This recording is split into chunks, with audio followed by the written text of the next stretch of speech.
इस बार भारत अपना 80वां स्वतंत्रता दिवस मना रहा है। सवाल ये है कि अब जब हम आजाद हैं तो क्या हमारी सोच भी उतनी ही आजाद है जितना हम खुद सोचते हैं?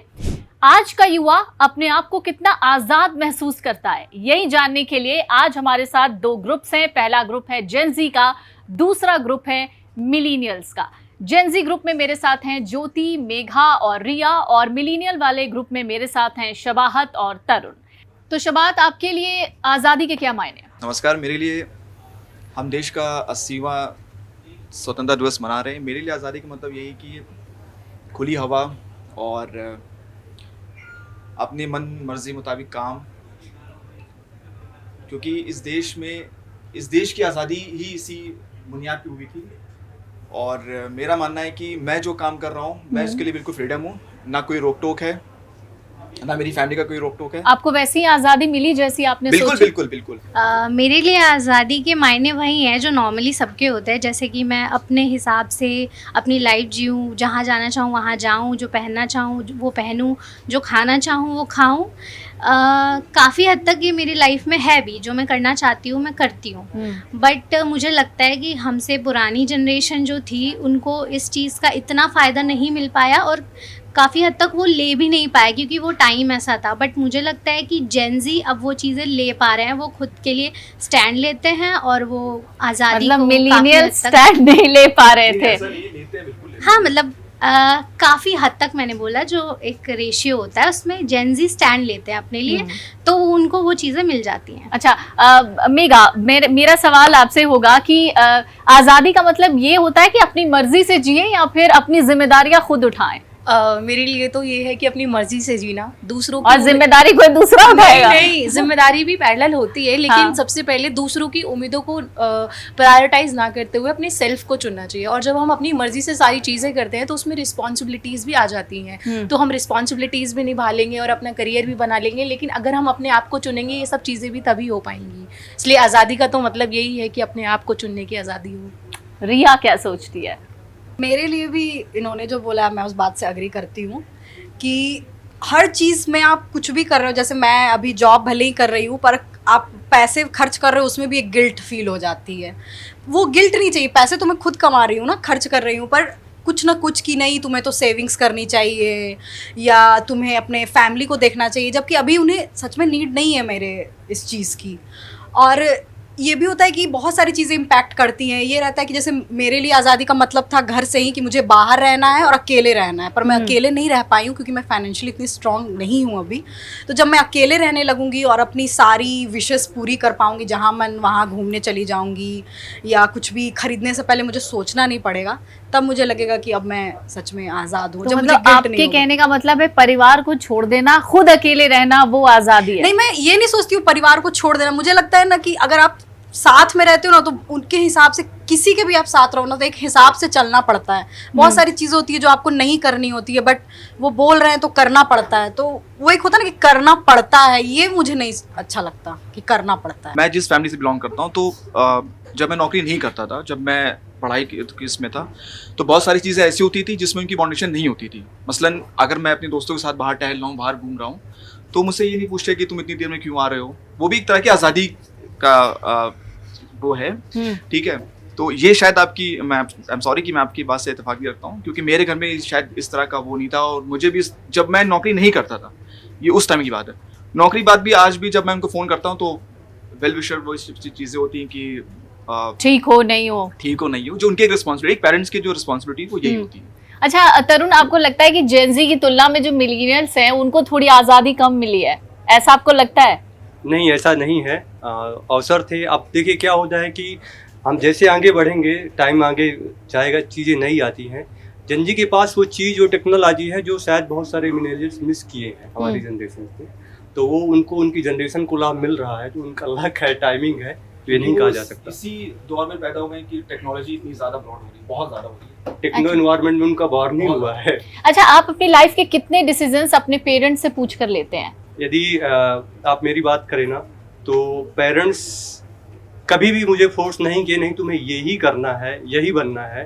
पढ़ने से लेके स्कूल कॉलेज तक जाने तक सारी उन्होंने फ्रीडम दी है। और यदि मेरे पेरेंट्स ने मुझ पर भरोसा किया है तो एक युवा होने के नाते और मेरी जिम्मेदारी होती है कि उनके भरोसे पे मैं खरा उतरूं, जो भी मेरा करियर का गोल का सिलेक्शन हो, जो भी अच्छा, कभी तो ऐसा होता होगा कि किसी चीज में फंस गए या कुछ समझ में नहीं आ रहा, तो पेरेंट्स से पूछते होंगे आप?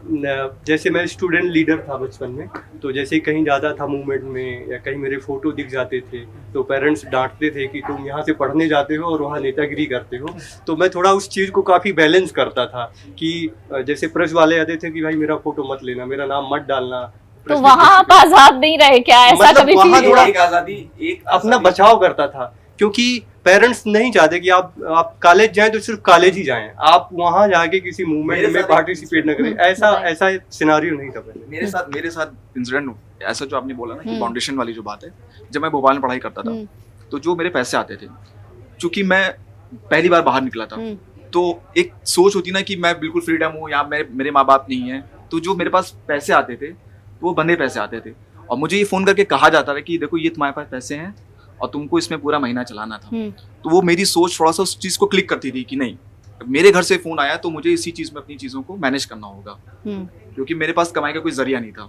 तो वहाँ पे मैं अपनी पेरेंट्स को इस चीज़ के लिए उनकी बातों को मानता था। और अगर शायद मेरे पास नौकरी भी होती, ठीक है, आज भी मेरा फ़ोन आता है कि तुम इतना कमाते हो तो अपने पैसे को सेव करो, मैं उनकी बातों को मानता हूँ, क्योंकि वो कहीं ना कहीं उनकी वो जो एक्सपीरियंस है ना वो सही साबित होता है इसी चीज़ को लेकर, जो भी आपने बात बोली थी। रिया, अब पेरेंट्स की बात या पेरेंट्स की राय से अपनी राय अलग कर लेना, ये सच में आजादी है या फिर बगावत है? मैम बगावत तो नहीं है, बहुत सारी चीज़ें होती है जैसे कि उनको वो लगता है कि वो नॉर्मल है, ये सोसाइटी में चले आ रहा है। जैसे अगर मैं आर्ग्यू करती हूँ उनसे तो वो ऐसा नहीं बोलते हैं कि मैं जो बोल रहा हूँ वो सही, वो ऐसा बोलते हैं ना कि सोसाइटी में तो ये चीज़ चले आ रही है ना और लोग तो करते हैं ना। तो कभी भी वो उनका तर्क सही नहीं लगता, उनका तर्क ये नहीं लगता कि नहीं ये चीज़ सही है, तुम्हारे लिए सही है, अगर वो ऐसे समझाएं या सच में वो चीज़ सही हो। पर अगर मान लीजिए कि वो कपड़े पहनने पर रोक रहे हैं लड़कियों को, या वो बोल रहे हैं कि मत पहनो इतने छोटे छोटे कपड़े, तो आप उनसे पूछोगे कि क्यों मना कर रहे हो, तो वो बोलते हैं कि पहन के जाओगी तो सेफ्टी इशू हो सकता है, क्योंकि ये चीज़ चलो थोड़ा देर के लिए मैं मान लेती हूँ। पर अगर वो बोलेंगे कि ये पहनोगी तो तुम्हारे कैरेक्टर पे सवाल उठेगा, या ये करोगी तो लोग तुमको क्या बोलेंगे, तो ये सारे तर्क सही नहीं लगते। ऐसा लगता है कि वो मेरे बारे में कम सोच रहे हैं, सोसाइटी के बारे में ज्यादा सोच रहे हैं। जैसे अगर मेरी सैलरी कम है तो वो उनको ये बोलना चाहिए कि भी कहती ना कि आप नहीं, मैं पहले कंप्लीट कर लूँ। हाँ, अगर वो ये बोल रहे हैं कि तुम्हारी सैलरी कम है, तुम थोड़ा अपने वर्क पे और काम करो या दूसरे कंपनी में स्विच करो, देखो, पर वो ऐसा नहीं बोलते। वो ये बोलते हैं ना कि इनका बेटा तो देखो कितना कमा रहा है, मैंने भी तो तुम्हारे ऊपर इतना ही खर्च किया, तो तुम क्यों नहीं, तुम्हारी सैलरी इतनी अच्छी है। तो एक तरीका होता है मुझे लगता है समझाने का, अगर उस तरीके से वो समझाएं चीज़ों को तो लोग सुनेंगे। सोसाइटी की बात जो कर रही हैं, आपकी सोसाइटी अगर पेरेंट्स को ये बोलती है या वो जो तर्क देती है आपको, तो शायद आप यहाँ जॉब नहीं करती, क्योंकि आपको पता है कि हमारे इर्द गिर्द का जो माहौल रहता है, मसलन अगर मैं मेरे अड़ोस पड़ोस के लोग हैं, उनके बच्चे नौकरी नहीं कर रहे हैं, तो वो कहीं ना कहीं उनके दिमाग में ये चीज़ बैठ जाती है ना कि अरे इनका बेटा नौकरी कर रहा है, ठीक है, तो वो एक भड़काने वाला काम होता है। तो शायद फिर मैं यहाँ नौकरी नहीं करता, आप भी नहीं करती। ये एक तर्क वाली मैं बात बता रहा हूँ, क्योंकि हमारे जो माँ बाप है ना, वो समय के साथ भी वो जैसे मैं डेवलप हो रहा हूँ वैसे वो भी डेवलप हो रहे हैं। आपसे जानूंगी मेघा, पैसे की आजादी ज्यादा जरूरी है या रिश्तों में आजादी? मुझे ऐसा लगता है कि रिश्तों में आज़ादी होना ज़्यादा ज़रूरी है। किसी भी तरीके की कोई बाउंडेशन नहीं होना चाहिए। और रही पैसों की तो वो अलग बात है, लेकिन मेरे लिए तो प्रायोरिटी रिश्तों पे है कि अगर हम किसी रिश्ते में हैं तो हमारे पास पहले फ्रीडम होनी चाहिए, क्योंकि वो जो रिश्ता है वो तभी अच्छे से तभी चलेगा। और इससे पहले आपने एक बात बोली थी पेरेंट्स वाली बात, उसमें मैं एक पॉइंट ऐड करना चाहूँगी कि पेरेंट्स के अपने अनुभव होते हैं, अपना एक्सपीरियंस होता है जो हमारे लिए बहुत ही यूज़फुल होता है और हमारी लाइफ में बहुत अच्छा रोल भी निभाते हैं। शायद से उन्होंने जितनी दुनिया देखी होती है हम तो कभी देख भी ना पाए ना ले पाए, लेकिन कई बार क्या होता है कि जिस तरीके से वो हमें ट्रीट करते हैं, मान लो उन्होंने मुझे जो 5 साल 10 साल 16 साल 20 साल तक जो ट्रीटमेंट दिया वो 25 साल में नहीं चलेगा। अगर वो मेरे को केयर करते हैं कि मेरे साथ कुछ बुरा ना हो जाए, तो उनको ये भी समझना चाहिए कि मेरी सेफ्टी के लिए अब मेरे पास और साधन भी आ चुके हैं। अगर मेरे को बाहर जाना है तो वो पहले डर जाते हैं कि मेरे साथ कुछ हो ना जाए, लेकिन उनको ये भी समझना पड़ेगा कि अगर मैं बाहर जा रही हूँ तो मेरे पास सेफ्टी के लिए भी चीज़ें हैं। तो ये टाइम टू टाइम अपडेट करना या अपनी चीज़ों से अवेयर रहना भी है ये। तो कई बार क्या होता है कि पेरेंट्स समझते नहीं है, लेकिन हमें भी उनको समझाना चाहिए कि अगर मतलब उनका डर भी जायज़ है, लेकिन हमारी बातें भी जायज़। ठीक है ज्योति। अच्छा रिया। हाँ मैम, मैं एक और बात ऐड करूंगी, वो ना इस चीज को मानते ही नहीं है कि आप भी कुछ कर सकते हो, या आप भी समझदार हो, या आप अपनी रक्षा कर लोगे जो भी, या आप उस चीज को मैनेज कर लोगे। उनको लगता है कि नहीं, वही जो बोल रहे हैं वही सच है। मतलब मैं थक जाती हूँ बताते बताते कि नहीं ऐसा नहीं होगा या ये चीज नहीं होगी, पर उनकी चिंता ही खत्म नहीं होती है। ज्योति एक सवाल है मेरा कि जेंजी के लिए आजकल सेटल होना ज्यादा जरूरी है या फिर बस ये कि हमको कोई डिस्टर्ब ना करे, बस हम अपनी लाइफ अपनी मर्जी से जिए, मतलब कोई प्रेशर ना हो? ऐसा लगता है कि जेंजी के लिए नौकरी और सोशल मीडिया ये सब दबाव है, वो आजाद नहीं है। जेंजी के टर्म्स में सेटल होना तो बिल्कुल मतलब मुझे लगता है लीस्ट प्रायोरिटी में आता है, क्योंकि वो सेटल होना नहीं चाहती। वो चाहते मतलब जेंजी चाहते हैं कि वो हर चीज़ करे, वो अपनी लाइफ को अपने तरीके से जिए। ऐसा नहीं है कि उनके पेरेंट्स ने जैसे लाइफ जी है वो भी वही करें, या उनके बड़े भाई बहन जो करते आ रहे हैं वो भी वही करें।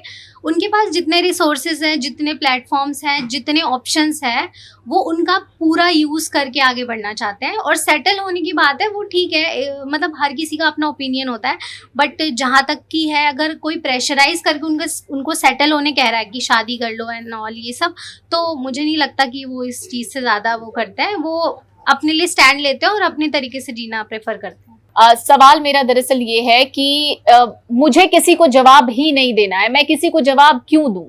ये सच में आजादी है या फिर सोशल रिस्पॉन्सिबिलिटीज या रिश्तों से दूर भागने वाली बात? यदि आपके पास जिम्मेदारी है, अकाउंटेबिलिटी है, तो आपको जवाब देना पड़ेगा, क्योंकि आपके हाथ में अकाउंटेबिलिटी है। आप उसका जवाब न देंगे तो कौन जवाब देगा? और यदि आपके पास जवाबदेही नहीं है, मतलब आप जिम्मेदार नहीं हैं। तो यदि मेरे पास कोई जिम्मेदारी है, मुझसे कोई सवाल पूछेगा, उसका मैं जवाब नहीं मुखरता से दूंगा। यही जवाब मेरा है कि आपके पास अगर रिस्पॉन्सिबिलिटी है, ठीक है, तो आपकी जवाबदेही भी है। जेंजी के साथ ये सीन है ना कि अगर वो कहीं नौकरी भी कर रहे हैं, अगर उनके बॉस ने उनको कुछ कह दिया तो अरे मैं क्यों जवाब दूं, है ना? वो नहीं, ये सेम है, चीजें होती है, मैंने देखा है मैम, बहुत सारी चीजें हैं ऐसी चीजें, लेकिन ये हमारे जनरेशन के साथ नहीं था। हम इस चीज को एक्सेप्ट करते हैं, अगर मुझसे गलती हुई है तो मैं अपनी गलती की जवाबदेही के लिए तैयार हूँ कि हाँ मुझसे गलती हुई, मैं वो एक्सेप्ट करेंगे, लेकिन उस चीज की एक अकाउंटेबिलिटी होनी चाहिए। लेकिन जेंजी में शायद ये चीज नहीं है। अब बैठे आप इनसे ऊपर पूछिए। मुझे लगता है कि अभी इन्होंने कमेंट कर दिया है पूरे जेंजी के ऊपर, तो मुझे भी ऐसा लगता है कि आप लोग गुलामी में ज्यादा विश्वास रखते हैं, और आप लोगों को ये नहीं पता कि जवाब देना और गुलामी करने में क्या डिफरेंस है। हम लोगों को अगर ये लगता है कि सामने वाला मान के ही बैठा है कि गलती को अगर आप अपनी गलती नहीं, आप मुझे बोलने दीजिए पहले, कि अगर सामने वाला बैठा है कि आप गलत ही हो और आपको पता है उसके एक्शन से ही या उसके रिएक्शन से ही आपको पता चल गया है कि आपकी बात की उसके नज़र में कोई वैल्यू ही नहीं है, उस जगह पर हम चुप रहना ही बेटर समझते उस जगह पर अगर आपकी गलती भी उतनी नहीं है और ऐसा प्रेजेंट किया जा रहा है कि नहीं नहीं आपने तो किसी का मर्डर कर दिया, तो उस जगह पे क्यों जवाब दी जाए? मुझे तो ऐसा लगता है। मेघा? नहीं, मैं इस बात से एग्री करती हूँ कि अगर आपके पास जिम्मेदारी है तो आपको जवाब भी देना पड़ेगा, लेकिन हाँ उस कंडीशन पे देना पड़ेगा कि सामने वाले का टोन कैसा है। मतलब जैसा बोलोगे वैसा मिलेगा, है ना? अच्छा ज्योति? बिल्कुल मैं जेंजी की साइड हूँ, क्योंकि भाई ऐसा नहीं है कि जेंजी मतलब कुछ जवाब ही नहीं देते। वो देखते हैं कि सामने वाला आपके साथ कैसा बिहेवियर कर रहा है। अगर हम उस बिहेवियर के लायक है कि हमने ऐसा कोई काम कर दिया कि आप हम पे इतना चिल्ला रहे हो या कुछ भी कह रहे हो, तो हम सुनेंगे। लेकिन अगर हमने कोई ऐसी गलती ही नहीं करी, इतना बड़ा कोई इशू नहीं है, लेकिन आप इतना ओवर रिएक्ट कर रहे हो, तो हम उस चीज़ को क्यों और बढ़ावा दें? हम उसकी वहाँ पर चुप रहना प्रेफर करेंगे। हम मतलब चीज़ों को ऐसे बर्डन लेके अपने सर पे लेके नहीं घूमते हैं। हमें जहाँ लगता है बोलना है वहाँ बोलते हैं, नहीं लगता है वहाँ नहीं बोलते। अननेसेसरी चीज़ों को बढ़ाने का वो नहीं है, जैसा कि बोलूंगा। अभी रिया ने कहा कि जो गुलामी जनरेशन है गुलामी, मैं इस बात से असहमत हूँ, इसका विरोध करता हूँ और ये कहता हूँ, कड़ी निंदा करता हूँ, इसका विरोध करता हूँ, इससे सहमत नहीं हूँ। बिल्कुल गुलामी पे काम नहीं करते हैं, और मुझे लगता है कि हमारी जनरेशन नहीं, भारत में, आज़ाद भारत में कोई भी गुलामी के माहौल पे काम नहीं करता है। वो आपके व्यक्तिगत निर्णय होते हैं कि आपका क्या स्टाइल है। लेकिन दूसरी चीज़ मैं ये बोलूँगा कि आज़ादी का ओवरफ्लो, मतलब फ्रीडम का ओवरफ्लो, जो अभी दिल्ली में प्रोटेस्ट हुआ, आप अपनी मांगों को लेकर आंदोलन करिए, लेकिन आपकी मांग और आपकी आज़ादी सामाजिक दायरे को बाहर सामाजिक दायरे को क्रॉस न करे, अपनी लिमिटेशन पे रहे। देश के प्रधानमंत्री की माँ को गाली देते हैं, ये कैसी आज़ादी है? आप विरोध करिए, लेकिन समाज के दायरे पे रह के ही विरोध करिए, क्योंकि विरोध के बहुत सारे तरीके होते हैं। जेनजी ये कहते हैं कि वो गुलामी नहीं करना चाहते, लेकिन मिलीनियल्स कहते हैं कि हम गुलाम नहीं हैं, हम बहुत सोच समझ कर बात करते हैं। और मिलीनियल्स का ये भी कहना है कि आज़ादी बहुत अच्छी चीज़ है, आपको हर चीज़ बोलने की आज़ादी है, फ्रीडम ऑफ एक्सप्रेशन है, फ्रीडम ऑफ स्पीच है, लेकिन मर्यादा तोड़कर नहीं। अगर आप ये वीडियो YouTube पर देख रहे हैं तो हमारे चैनल को सब्सक्राइब कर बेल आइकन दबाएं, और Facebook पर देख रहे हैं तो हमारे पेज को लाइक करें।